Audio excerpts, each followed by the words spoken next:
नमस्कार दोस्तों, MS Hindi academy में आपका हार्दिक स्वागत है। और आज मैं आपके लिए लेकर आया हूं 50 ऐसे क्वेश्चन जो कि प्रीवियस ईयर का एक एग्ज़ाम पेपर मेरे पास था और मैंने सोचा आप सबके साथ इसे शेयर कर दूं। तो इसमें 50 क्वेश्चंस हैं जीके जनरल नॉलेज से लेकर, जो आपको एग्ज़ाम में हेल्प कर सकते हैं, आपका एक अच्छा रिवीजन वो कर सकते हैं। उसी के लिए ये एग्ज़ाम, ये जो आपके 50 क्वेश्चन हैं वो यहाँ पर रखे गए हैं। ठीक है, आपने उन टॉपिक्स को देखना है कि एग्ज़ाम में किस तरह के, उत्तराखंड में हुआ ये एग्ज़ाम है और आपने बस ये उसमें नोटिस करना है कि कैसे एग्ज़ाम का पैटर्न होता है। कोई भी एग्ज़ाम जो होता है उसका पैटर्न क्या रहता है, क्वेश्चन किस टाइप के आते हैं और आप उनमें से कितने क्वेश्चन सही कर पाते हैं। बाकी उसको आप करंट से रिलेट करते हुए पढ़िए। मैंने आपको हमेशा यही कहा है कि जब भी आप कोई भी सब्जेक्ट पढ़ते हैं उसे आप करंट से रिलेट करते हुए पढ़िए। तो जल्दी से हम अपनी वीडियो को स्टार्ट करते हैं। ये ऑफलाइन वीडियो होने वाला है। वैसे हमारी लाइव क्लासेस हैं, उत्तराखंड प्रवक्ता नाम से आपको पूरी प्लेलिस्ट मिल जाएगी, उसका रिवीजन आप इस समय करिए, आपके लिए बहुत ही लाभदायक होने वाला है। तो ये हमारी ऑफलाइन क्लास है जिसमें आप सभी, तो चलिए दोस्तों शुरू करते हैं। ये लीजिए पहला सवाल आपके सामने, संघ सरकार के कर राजस्व में सबसे महत्वपूर्ण स्रोत है।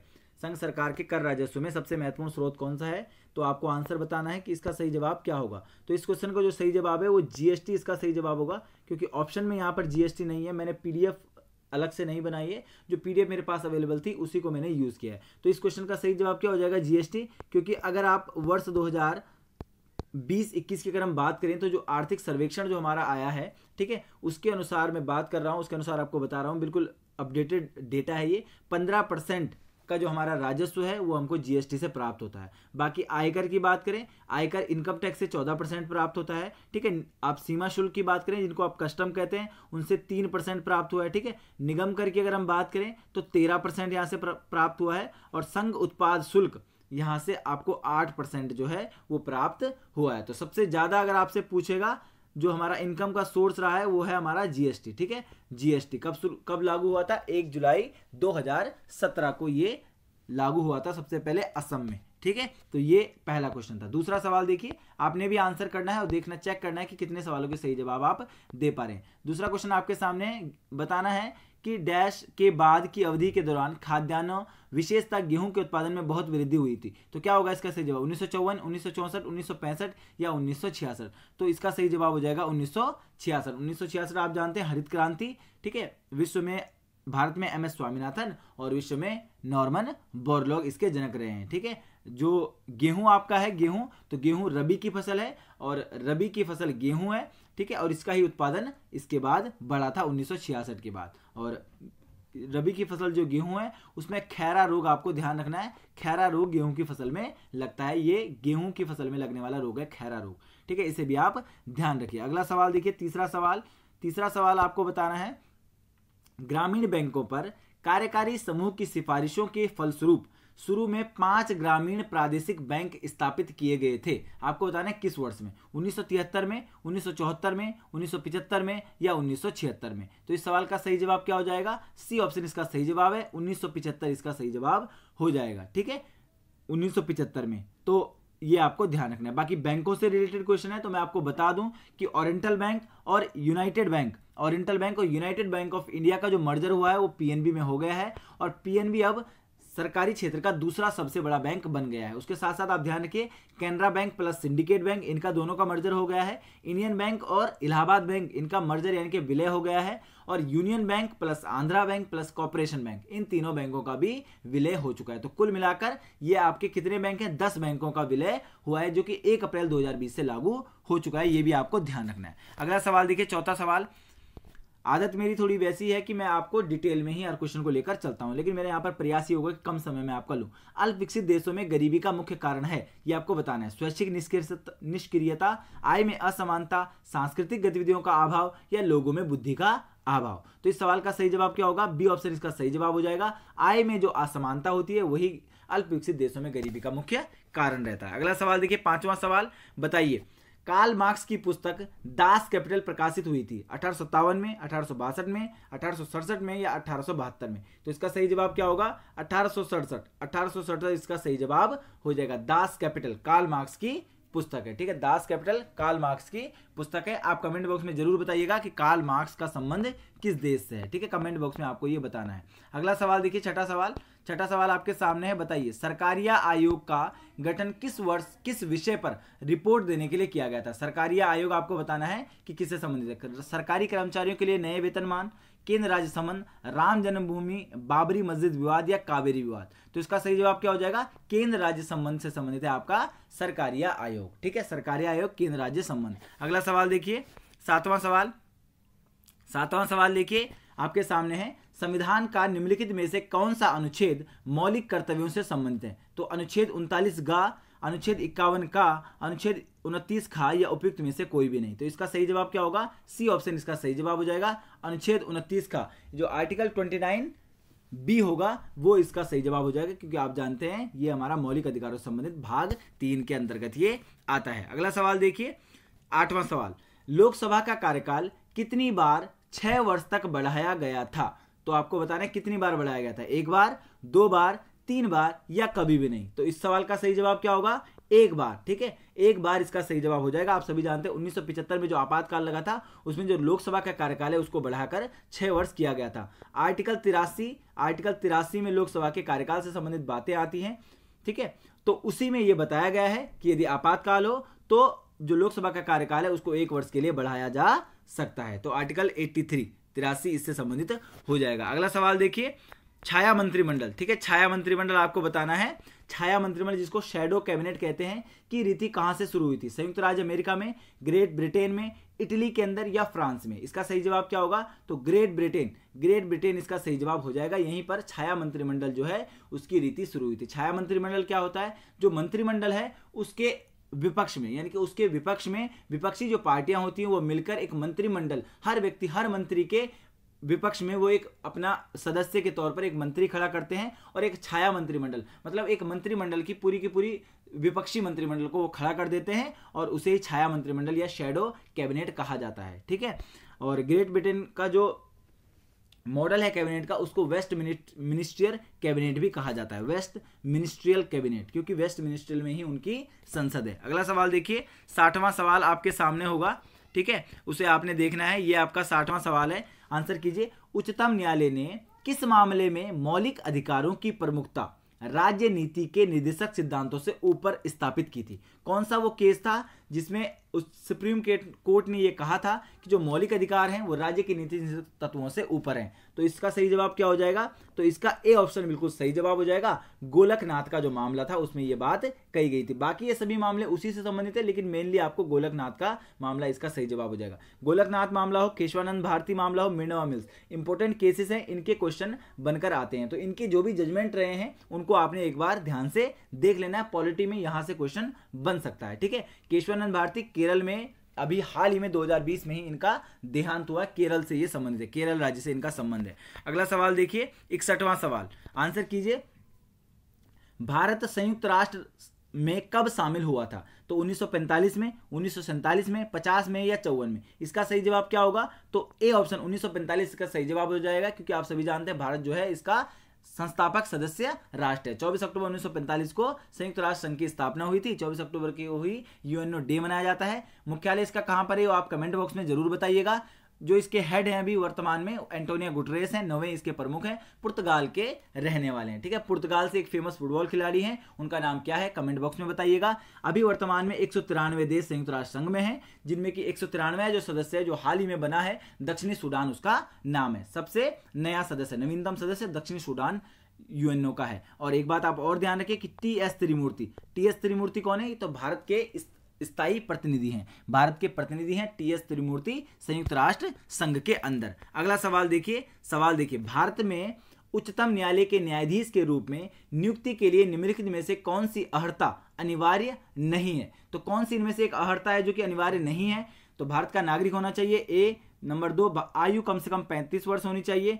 तीसरा है आपका एक या एक से अधिक उच्च न्यायालयों में कम से कम 10 वर्ष तक एडवोकेट के रूप में प्रैक्टिस कर चुका हो। और चौथा ऑप्शन है एक प्रतिष्ठित विधिवेता नहीं होना चाहिए, या एक प्रतिष्ठित विधिवेता होना चाहिए। तो ये जो डी वाली कंडीशन है ये अर्हता नहीं मानी जाती, बाकी ये तीनों ही अर्हताएं होती हैं। तो डी ऑप्शन इसका सही जवाब हो जाएगा। अगला सवाल देखिए, अगला सवाल 1908 में अंग्रेजों द्वारा कैद कर लिए जाने पर बाल गंगाधर तिलक को भेजा गया था। कहां भेजा गया था? अंडमान और निकोबार में, रंगून में, सिंगापुर में या मांडले में। तो इसका सही जवाब क्या होगा? इस सवाल का सही जवाब डी ऑप्शन इसका सही जवाब हो जाएगा। मांडले जो कि बर्मा के अंदर है, उसमें भेजा गया था बाल गंगाधर तिलक को। और इनका जो समाचार पत्र उस समय था केसरी, जो कि मराठी भाषा में था, उस पर इन्होंने क्रांतिकारी विचार दिए थे, ठीक है, क्रांतिकारी भावनाओं को इन्होंने प्रोत्साहन दिया था, जिस कारण इनको जेल में फिर भेजा गया था। अगला सवाल देखिए, 64वां सवाल, बताइए रविंद्रनाथ टैगोर द्वारा रचित जो जनगण मन है सबसे पहले जनवरी 1912 में किस शीर्षक से प्रकाशित हुआ था? तो जय हे, राष्ट्र जागृति, भारत विधाता या मातृभूमि। ए, बी, सी और डी। इसका सही जवाब क्या होगा? तो भारत विधाता, सी ऑप्शन इसका सही जवाब हो जाएगा। और 1912 में आपको मुझे बताना है कि कौन उस समय हमारे वायसराय थे, भारत के वायसराय कौन थे 1912 के समय में, वो आप कमेंट बॉक्स में जरूर बताइएगा, ठीक है। हर क्वेश्चन को वहीं पर आप वीडियो को पॉज कीजिएगा और कमेंट बॉक्स में आंसर दीजिएगा, ठीक है। उससे मुझे भी थोड़ा प्रोत्साहन मिलेगा कि आप लोगों को वीडियो अच्छी लग रही है। वीडियो को लाइक करना है और शेयर आपने ज़्यादा से ज़्यादा करना है। बहुत कम समय आपके पास अब बचा हुआ है, जितना आपने पढ़ा है उसे आप रिवाइज कीजिए, नया कुछ भी पढ़ने की जरूरत नहीं है। करंट अफेयर्स जितना आपने छोड़ा है उसे आप पढ़ते जाइए, जो आपने पढ़ा है उसे रिवाइज कीजिए। बताइए हरदयाल एक महान बुद्धिजीवी का संबंध था होम रूल आंदोलन से, गदर आंदोलन से, स्वदेशी आंदोलन से या असहयोग आंदोलन से? तो इस सवाल का सही जवाब क्या हो जाएगा? गदर आंदोलन 1913 वाला, ठीक है, गदर आंदोलन। 15 जुलाई 1913 को जो गदर आंदोलन था उसी से संबंधित है लाला हरदयाल का नाम, ठीक है, लाला हरदयाल इसी से संबंधित है। हिंदुस्तानी गदर नामक इन्होंने पत्र भी निकाला था। किसने? गदर पार्टी ने। जो गदर पार्टी थी उन्होंने हिंदुस्तानी गदर नाम से भी पत्र एक निकाला था। तो 15 जुलाई 1913 आपको ध्यान रखना है, ठीक है। बाकी स्वदेशी आंदोलन आप जानते हैं 1906, होम रूल लीग 1916, असहयोग आंदोलन 1920, ठीक है। अगला सवाल देखिए, बताइए भारत के लिए समुद्र मार्ग की खोज का श्रेय जाता है फ्रांसीसियों को, डचों को, पुर्तगालियों को या अंग्रेजों को? इसका सही जवाब क्या होगा? इस सवाल का सही जवाब हो जाएगा पुर्तगालियों को, ठीक है। पुर्तगालियों में ही सबसे पहले आया था। कब आया था और कौन आया था, कमेंट बॉक्स में आप बताइएगा। अगला सवाल देखिए, बताइए गदर पार्टी का मुख्यालय, हेडक्वार्टर पूछा है, गदर पार्टी कब बनी थी? 15 जुलाई 1913 को। पिछले क्वेश्चन में हम पढ़ चुके हैं। इसका हेडक्वार्टर आपको बताना है, तो सैन फ्रांसिस्को। कहां पर है? सैन फ्रांसिस्को यूएसए के अंदर, सैन फ्रांसिस्को यूएसए के अंदर। और इसके जो संस्थापक अध्यक्ष बने थे उनका नाम था सोहन सिंह भाकना। सोहन सिंह भाकना ये गदर पार्टी से जुड़े हुए हैं। अगला सवाल देखिए, बताइए 1700 ईस्वी में आपको बताना है कि राजा राम की मृत्यु के बाद मराठों ने मुगलों के विरुद्ध युद्ध उसकी वीर पत्नी के नेतृत्व में जारी रखा। कौन थी वीर पत्नी? तो उनका नाम है ताराबाई, ठीक है। नाम क्या है? ताराबाई इसका सही जवाब हो जाएगा, ठीक है। ताराबाई इसका सही जवाब हो जाएगा। अगला सवाल देखिए, बताइए भारत का उपग्रह प्रमोचन केंद्र कहां स्थित है, यानी कि सैटेलाइट लॉन्च कहां से होता है भारत में? अहमदाबाद से, हसन से, श्रीहरिकोटा से या थुम्बा से? तो सतीश धवन अंतरिक्ष उपग्रह का जो केंद्र है वहां पर श्रीहरिकोटा में है, और यहीं से हमारे सारे उपग्रह जो हैं, सैटेलाइट जो हैं, वो लॉन्च होते हैं। अगला सवाल देखिए, अगला सवाल आपके सामने है 17वां सवाल। ध्यान से सवाल को पढ़ना है। बताइए निम्नलिखित में से किस कोटि के कामगारों को खेतिहार कहा जाता है?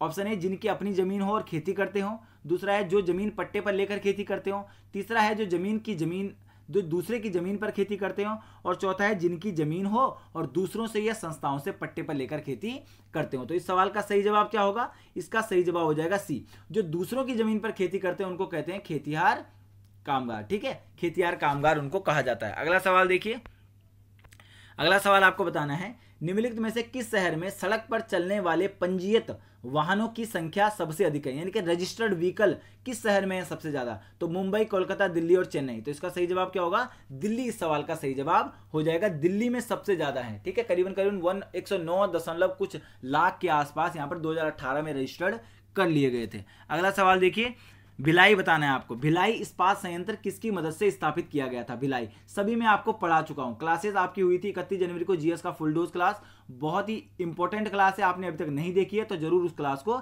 देखिएगा। आपको उसका लिंक मैं डिस्क्रिप्शन बॉक्स में दे दूंगा, मिल जाएगा लिंक आपको डिस्क्रिप्शन बॉक्स में, और ऊपर आई बटन में भी उसका लिंक आपको मिल जाएगा, ठीक है। तो ऑप्शन है आपका यूके, यूएसए, रूस और जर्मनी। तो भिलाई आपसे पूछा गया है। भिलाई ये आपका रूस की सहायता से कहां पर लगा था? छत्तीसगढ़ राज्य में भिलाई लगा था, और ये लगा था दूसरी पंचवर्षीय योजना में। और उसके साथ साथ बोकारो जो है, बोकारो बोकारो कहां पर लगा था? झारखंड में लगा था। ये भी रूस की सहायता से लगा था, लेकिन ये लगा था तीसरी पंचवर्षीय योजना में। ठीक है, तो छत्तीसगढ़ में रूस की सहायता से लगा था आपका भिलाई, और बोकारो झारखंड में लगा था तीसरी पंचवर्षीय योजना में रूस की सहायता से। दो हो गई ये रूस की सहायता से। कौन कौन सा? भिलाई और बोकारो। बाकी दुर्गापुर ये यूनाइटेड किंगडम की सहायता से लगा था वेस्ट बंगाल पश्चिम बंगाल में, और जर्मनी की सहायता से राउरकेला उड़ीसा में लगा था आपका।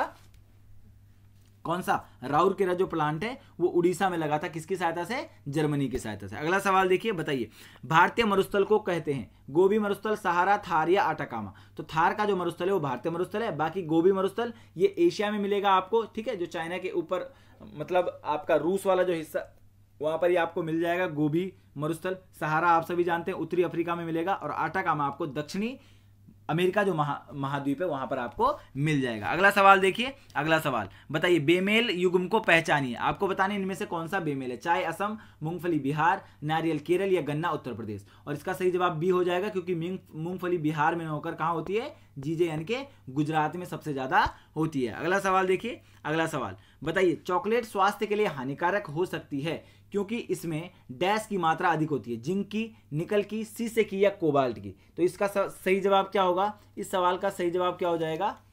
तो इसका जो सही जवाब होगा वो शीशा हो जाएगा, यानी कि लेड। ठीक है, लेड यानी कि शीशा, इसकी मात्रा इसमें अधिक होने के कारण ये स्वास्थ्य के लिए हानिकारक होती है। अगला सवाल देखिए, अगला सवाल 76वां सवाल आपके सामने है। ग्रीष्म की अधिक उष्मा सह सकने वाला जानवर है, यानी कि सबसे ज्यादा हीट को जो सह सकने वाला जानवर है वो कौन सा है? भैंस, गाय, बकरी या गधा? तो इसका सही जवाब क्या हो जाएगा? बकरी इसका सही जवाब हो जाएगा। सबसे ज्यादा उष्मा को सहने वाला जानवर है बकरी।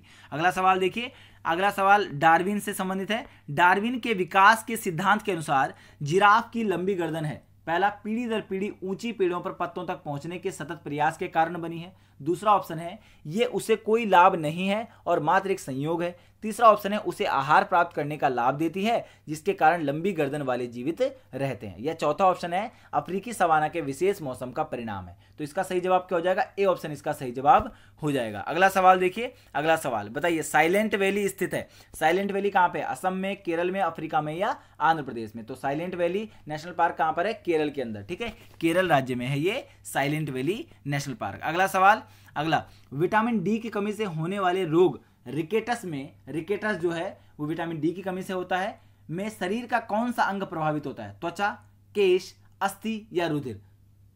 ठीक है, बताइए क्या होगा इसका सही जवाब? तो अस्थि यानी कि जो बोन होती है, जो हमारी हड्डियां होती हैं, वो रिकेटस विटामिन डी की कमी से वो उनमें वो अस्थि जो है हड्डियां वो प्रभावित होती है और उसके कारण रिकेटस नामक रोग हो जाता है। अगला सवाल, औसत मानव मस्तिष्क का वजन आपको बताना है कितना होता है? 1.64 केजी, 1.36 केजी, 1.46 केजी या फिर 1.63 केजी? तो इसका सही जवाब क्या हो जाएगा? 1.36 केजी इसका सही जवाब हो जाएगा। ठीक है, 1 पॉइंट करीबन 1350 ग्राम के आसपास ये होता है। अगला सवाल देखिए, 81वां सवाल, 81वां सवाल। ठीक है, तुल्यकाली उपग्रह के परिक्रमण की अवधि होती है। तुल्यकाली उपग्रह के परिक्रमण की अवधि होती है, जो स्थिर रहकर घूमते हैं वो जो सैटेलाइट होती है उनके उपग्रह की जो परिक्रमण होती है उसकी अवधि कितनी होती है? तो 365 दिन, 30 दिन, 24 घंटे या निरंतर परिवर्तनशील? तो इसका सही जवाब हो जाएगा 24 घंटे। ठीक है, अगर एक्यूरेट आपको बताएं तो 23 घंटे 56 मिनट इसका समय होता है। 24 घंटे यहां पर सही ऑप्शन सही जवाब हो जाएगा। अगला सवाल देखिए, अगला सवाल साइंस से संबंधित क्वेश्चन है, हो सकता है आपके लिए टफ हो, लेकिन आप क्वेश्चन को ध्यान से पढ़िए और बताइए। एक कागज का टुकड़ा और एक क्रिकेट बॉल एक ही ऊंचाई से गिराए गए हैं, निम्नलिखित में से किस परिस्थिति में दोनों एक साथ पृष्ठ पर पहुंचेंगे? तो पहला ऑप्शन है उनका आयतन बराबर हो, दूसरा उनका घनत्व बराबर हो, तीसरा उनका द्रव्यमान बराबर हो या उन्हें निर्वात में गिराया जाए। तो 82वें सवाल का सही जवाब क्या हो जाएगा? इसका जो सही जवाब है वो डी हो जाएगा, उन्हें निर्वात में गिराया जाएगा। तो ये उसका सही जवाब हो जाएगा डी ऑप्शन। ठीक है, अगला सवाल देखिए, अगला सवाल बताइए रॉकेट डैश के संरक्षण के सिद्धांत पर काम करता है। जो रॉकेट है वो डैश के संरक्षण के सिद्धांत पर काम करता है। द्रव्यमान संरक्षण का सिद्धांत, ऊर्जा संरक्षण का सिद्धांत, रेखीय संवेग संरक्षण का सिद्धांत या रैखिक त्वरण का सिद्धांत? तो इसका सही जवाब क्या हो जाएगा? सी ऑप्शन इसका सही जवाब हो जाएगा। रैखिक संवेग संरक्षण का जो सिद्धांत है उस पर काम करता है रॉकेट, और न्यूटन का जो गति का तीसरा नियम है वो भी इस पर लागू होता है। अगला सवाल देखिए, 84वां सवाल आपके सामने है। बताइए मध्य में वर्तुल छिद्र वाली धातु की एक प्लेट को गर्म किया गया है, छिद्र के क्षेत्रफल पर क्या प्रभाव पड़ेगा? तो वो बढ़ेगा, दूसरा है घटेगा, उतना ही रहेगा, या फिर पहले बढ़ेगा फिर घटेगा। 84वें सवाल का सही जवाब क्या होगा? तो ए ऑप्शन इसका सही जवाब हो जाएगा, बढ़ेगा। ठीक है, छिद्र के क्षेत्रफल जो क्या होगा, उसका क्षेत्रफल बढ़ जाएगा। ठीक है, अगला सवाल देखिए, अगला सवाल आपके सामने है, आंसर कीजिए। 85वां सवाल आपके सामने है, आपको बताना है कि रसोई की गैस एक मिश्रण है, किसका मिश्रण है? मीथेन और एथिलीन का, कार्बन डाइऑक्साइड और ऑक्सीजन का, ब्यूटेन और प्रोपेन का, या फिर कार्बन मोनोऑक्साइड और कार्बन डाइऑक्साइड का। 4 ऑप्शन आपके सामने है, इसका सही जवाब क्या हो जाएगा?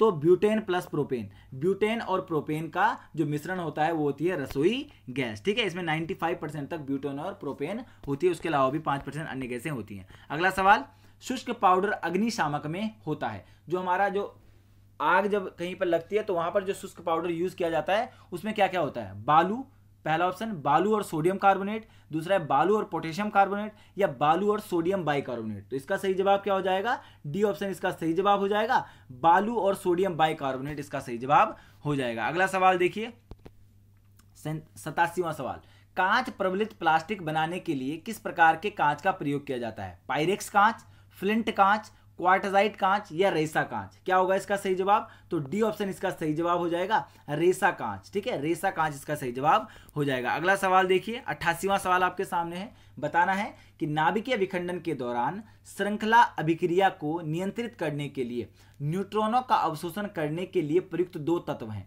कौन कौन से हैं वो 2 तत्व? बोरोन और कैडमियम, बोरोन और प्लूटोनियम, कैडमियम और यूरेनियम, या यूरेनियम और बोरोन। 88वें सवाल का सही जवाब क्या हो जाएगा?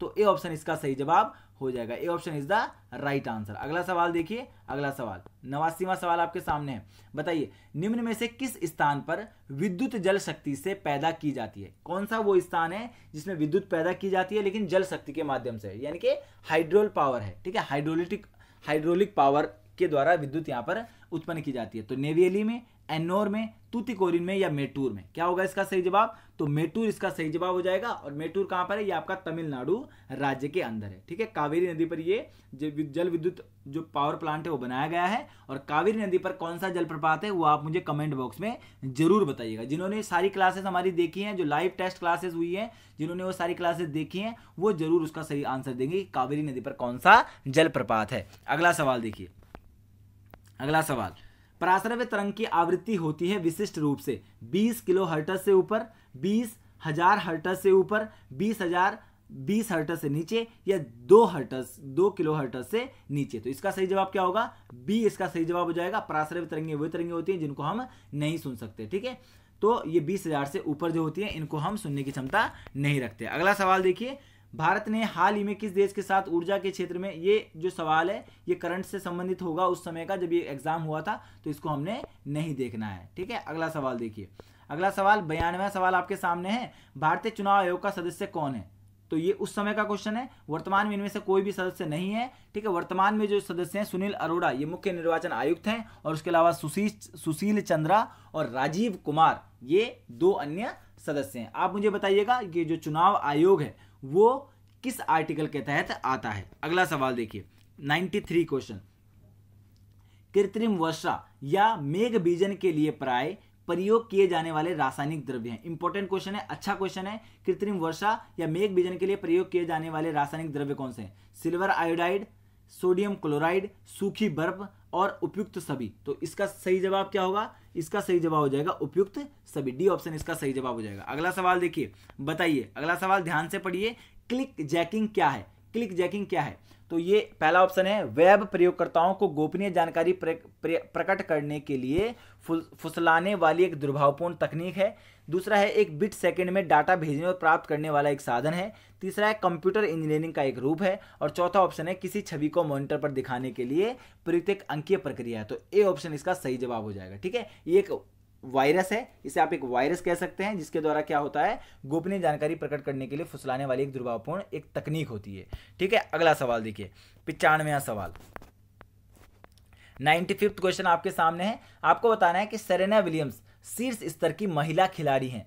किसकी? बैडमिंटन की, शूटिंग की, टेनिस की, या शतरंज की। क्या होगा इसका सही जवाब? तो 95वें क्वेश्चन का सही जवाब हो जाएगा सी ऑप्शन। ठीक है, टेनिस की स्टार प्लेयर हैं सेरेना विलियम्स, और किस देश से हैं? तो यूएसए की स्टार प्लेयर हैं सेरेना विलियम्स। बाकी अभी हम बात करें ऑस्ट्रेलियन ओपन जो कि साल के सबसे स्टार्टिंग में होता है, आपको बताना है ये किस कोर्ट पर खेला जाता है। और ऑस्ट्रेलियन ओपन जो हुआ है 2021 का, उसमें महिला जो है नाओमी ओसाका जापान की, उन्होंने जीत लिया है ऑस्ट्रेलियन ओपन। ठीक है, नाओमी ओसाका। नोवाक जोकोविच ये इन्होंने जीता है पुरुषों में। तो महिलाओं में आपको ध्यान रखना है नाओमी ओसाका। अगला सवाल देखिए 96वां सवाल, ग्रैमी पुरस्कार किस क्षेत्र में दिया जाता है? ग्रैमी पुरस्कार अभी हाल ही में, शायद आज की ही 15 तारीख की ही बात है, कल शाम की न्यूज़ है, और उसमें ग्रैमी जो पुरस्कार हैं 2021 के लिए उनकी घोषणा कर दी गई है। ठीक है, ग्रैमी पुरस्कार की घोषणा कर दी गई है। और साहित्य, संगीत, विज्ञान और आविष्कार किस क्षेत्र में दिए जाते हैं? तो आप सभी जानते हैं संगीत के क्षेत्र में दिए जाते हैं